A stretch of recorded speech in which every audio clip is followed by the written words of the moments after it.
It's not about you, it's not about me, and gathering all we can see. It's not about yours, it's not about mine, or possessions we must leave behind. To figure out life and understand all it can be.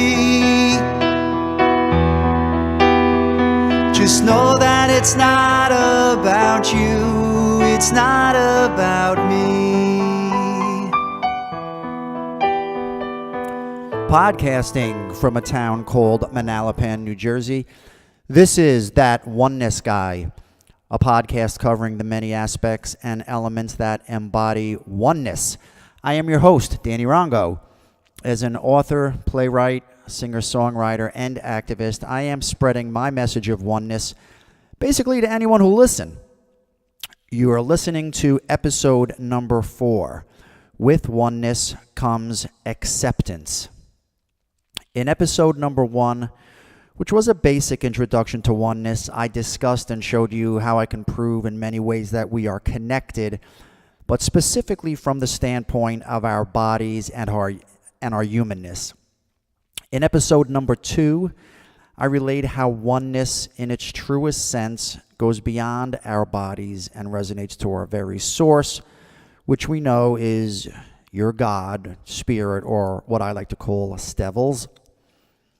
In episode number 3, I spoke about a specific compartment of oneness, and that was the importance of the words and the name that is I am.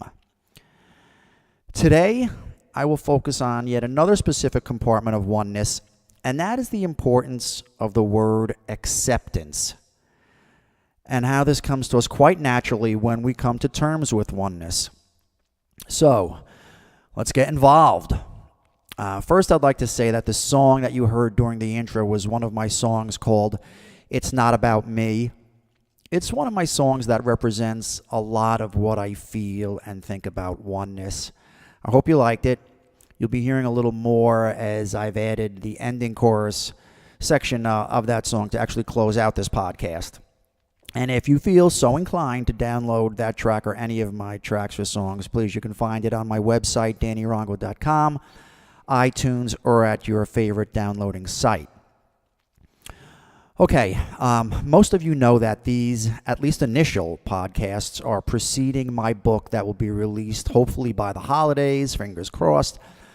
But for those who don't know, the book that I'm referring to will be called I Am God, and So Are You, My Friend, A Common Man's Guide to Oneness.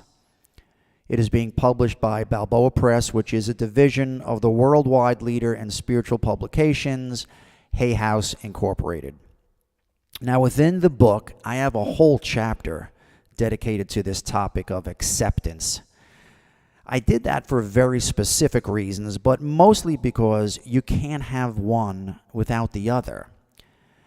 And what I mean by that is you cannot fully realize oneness without coming to terms with how you accept things in life, or AKA acceptance. That's what acceptance is. When you read the book, and I'm hoping that you do, you'll see that coming to terms with acceptance is important solely because there are no accidents in a perfect universe. Okay, so by definition, if there are no accidents, then there is no reason to dispute anything because everything is in perfect design, right? And as you've most likely heard in many circles, everything is happening for a reason. So in turn, we accept all things, events, and people as they are. And they are all part of your and our master plan. And as it pertains to my sole objective, please note that I am spelling soul, S-O-U-L. For all that I speak about oneness, please know that I do this because understanding oneness will remove unwanted stress from your life. Okay? And as you might already assume, acceptance plays a really big part in that. They actually go hand in hand with one another. Now, whenever I talk about acceptance, It always makes me think of one of my all-time favorite Buddha quotes that is just so poetically beautiful.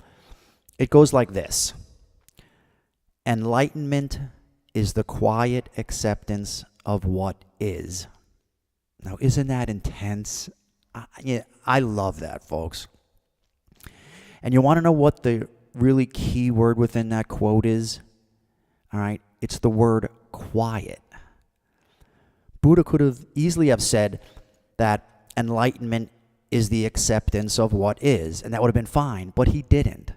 All right, he said that it is the quiet acceptance of what is. He said enlightenment is the quiet acceptance of what is.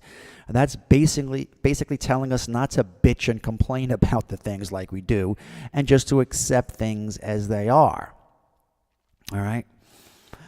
Now, knowing that we are the sum of our collective consciousness, I've gained a level of acceptance of what we're left to deal with. All right? And I practice acceptance because I know that there are no accidents in a perfect universe. When we accept that there are no accidents, it just naturally takes some pressure off of us. Okay? We accept the, what you might call the que sera, sera, or the whatever will be notion of life more readily. It allows us the certainty that our life is going exactly how it is supposed to go, right up to the moment where I'm speaking these words and wherever you happen to be listening to them right now. So now, I know that an honest rebuttal to this notion is to wonder, all right, Dan, how can we just accept all the killings and the hatred that we now have in the world? Well, honestly, my first response to that is to listen to the Buddha quote again, all right? Enlightenment is the quiet acceptance of what is. Please note that I'm emphasizing the words what is. It doesn't single out anything specific. It's not the quiet acceptance of a peaceful life. No. It tells us to quietly accept everything. And that is because, like I mentioned before, and will repeatedly throughout all of these podcasts, that we are the sum of our collective consciousness, folks. All right? Our world is in the shape that it's in because of our own doing. There's nothing to get mad at. It's our own fault. And when we accept that, it gives us the capabilities to move forward. Okay? Now, I also found that as it pertains to oneness, what goes hand in hand with acceptance is the act of forgiveness. Okay? Now, think about it in these terms. Forgiveness is to have blamed, right? You're absolving someone of something that they've done to you. So actually, forgiveness is just the predecessor of acceptance, because by the time that you've forgiven them, you've already come to terms with acceptance. You get it? And you realize that they are just living their lives according to their terms. They did nothing wrong per se. Again, because to label as right or wrong is what? It's just to cast a judgment. Now, there are so many poetic and beautiful ways to practice and understand forgiveness. A oneness helps us with all of them. First and foremost, oneness teaches us that although we are one, we are all individualized expressions of that one. So in turn, the choices that I make may not specifically resonate with you, and vice versa. So, for example, if you say something that offends me, I'm allowing myself to be offended. What you say or think has nothing to do with me. It's judgmental for me to think otherwise. So why would I take offense? You get it? Now, my guru, Dr. Wayne Dyer, he once said this, and it's really cool. He said, Ultimately, there is nothing to forgive because there is nothing to judge, right? Isn't that kind of like our ultimatum per se? There is nothing to forgive because there's nothing to judge. The very fact that we need to forgive proves that we are still coming to terms with oneness. Everyone is on their own journey. To think that you will agree with everything that you see and hear is ludicrous. It's not going to happen.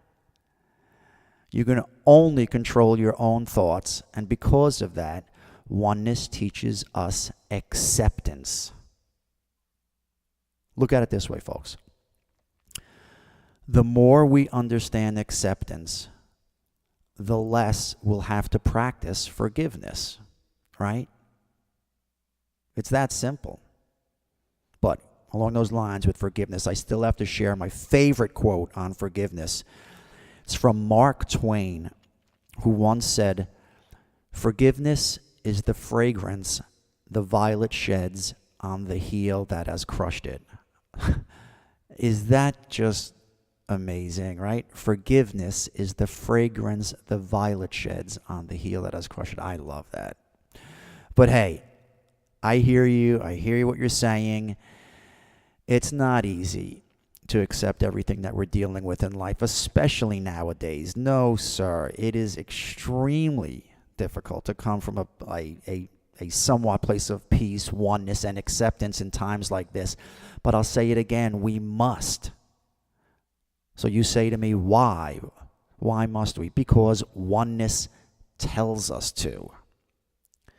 It tells us that because of our collective consciousness, be it deemed right or wrong, we need to accept our world the way that it is. This is why within oneness we need to practice acceptance, because there truly are no accidents in this perfect universe.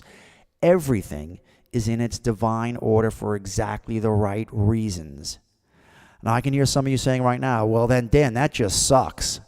And you're right, it does suck, but we don't have a choice here. Please remember, we are reaping what we have sowed, people. Our world is in the shape that it's in because we brought it here. It was through our own collective doing. Okay? And that, my friends, are why not only this podcast is very important, but any podcast, book, song, poem, or any words in any format that tries to unite us is. All right? The knowing that the shape of our world is not by accident allows us to accept it, as unfortunate as that might sound, but that's the way it has to be. And it's that level of acceptance that's going to help us in the long run. And as we come to terms with accepting all that's happened, again, due to this collective consciousness, we can also apply that insight to our own individual lives.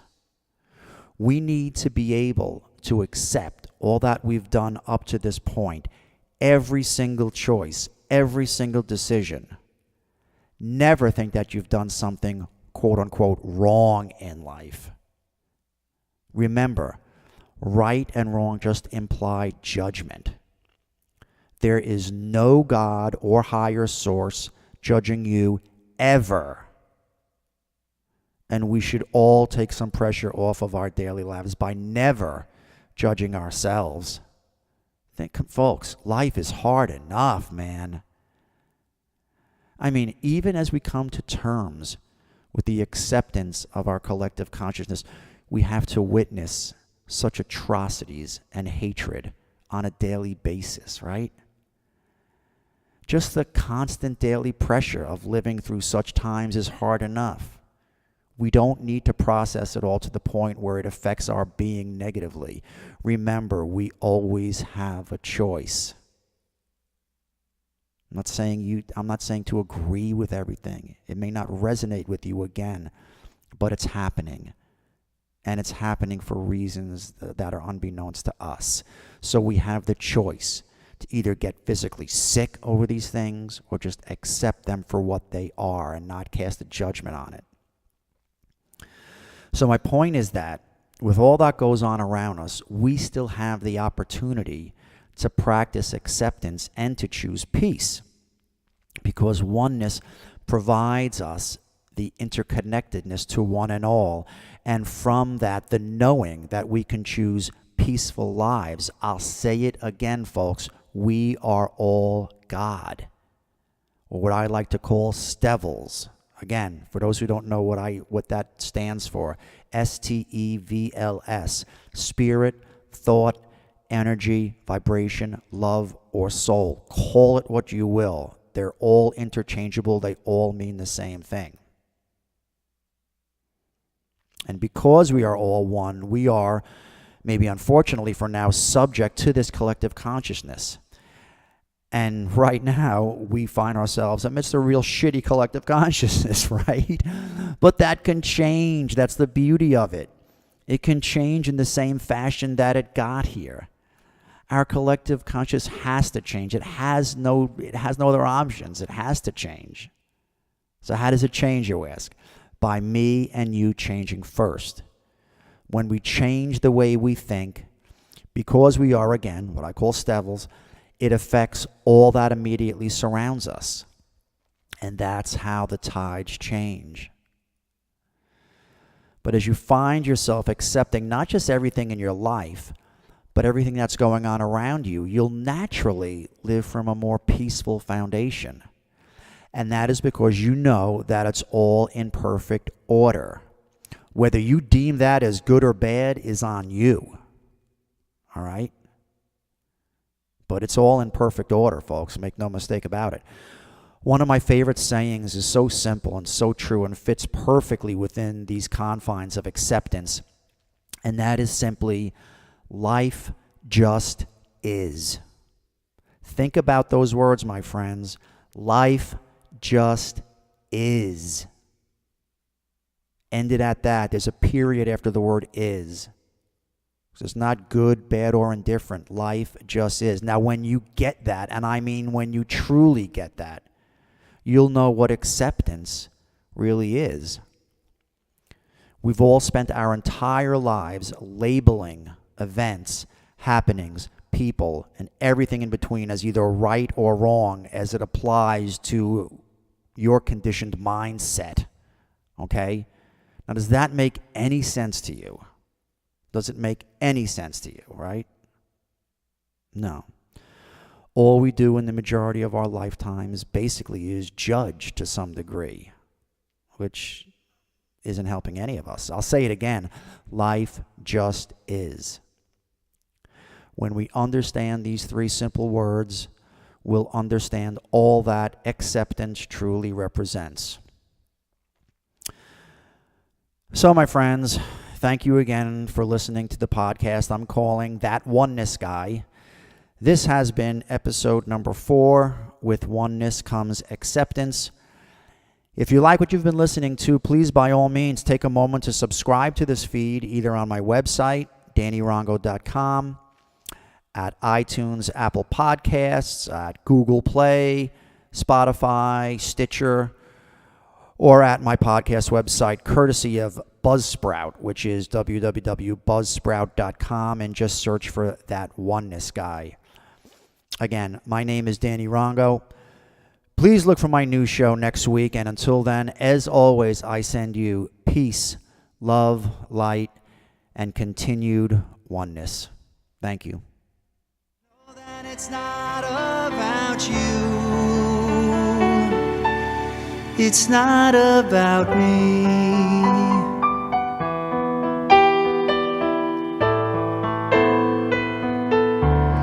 It's not about me.